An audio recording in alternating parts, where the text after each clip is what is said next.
हम लोग सोचते हैं कि देखो हम कथा सुन तो रहे हैं, लेकिन सच्चा सौभाग्य कब प्राप्त होता है जब हमारे घर में वो आयोजन रखा जाए। सौभाग्य की पराकाष्ठा क्या है? सत्यनारायण कथा तो घर घर हो रही है, लेकिन जरा उससे पूछिए कि प्रसाद की महिमा कैसे बोलते हैं। प्रसाद की महिमा जो कथा करवा रहा है, जो बेचारा 4-4 8-8 दिन से बराबर लगा हुआ है, उससे पूछा जाए तो सौभाग्य की पराकाष्ठा ये है कि जब आप परिवार सहित बैठ करके और ऐसा ज्ञान यज्ञ का कर्म कराने के लिए बैठते हैं, तब जाकर के सौभाग्य की पराकाष्ठा पूर्ण होती है, जो आज हमारे चौहान परिवार को प्राप्त हुआ है।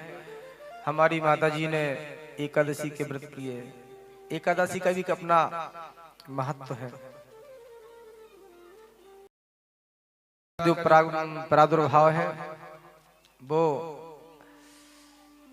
उसकी बड़ी सुंदर कथा है। नरकासुर दैत्य का वध करने के लिए जब भगवान गए थे तो पीछे आ गए, तब एकादशी महारानी की कृपा से ही कहते हैं जब माता जी प्रकट हुई तब जाकर के इस दैत्य का उद्धार हुआ, और तब जाकर तभी से भगवान ने एकादशी महारानी को वरदान दिया। एक कथा ऐसी भी आती है एकादशी महारानी की, एक बार की बात है कि जो अन्न देव है, अन्न देव भगवान के पास में पहुंचे। बोलो राधे राधे।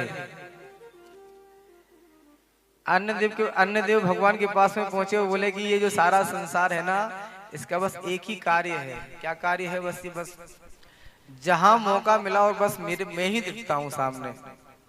जैसी मौका मिलता है चलो कुछ खा लिया जाए, कुछ पान कर लिया जाए। तो अन्नदेव भगवान से कहते हैं कि मेरे लिए कभी समय में निकालोगे कि नहीं निकालोगे? अरे एक आध दिन तो ऐसा हो कि मेरे लिए थोड़ा बहुत समय निकल जाए। तो भगवान नारायण ने विचार किया कि चलो चिंता ना करो, आपके लिए भी समय निकालेंगे। तो अन्नदेव को प्रसन्न करने के लिए भगवान ने एकादशी का दिन रखा। कम से कम 1 महीने में 2 बार तो आप भूखे रहे। अच्छा, भूखा रहने से ही बहुत लाभ प्राप्त होता है।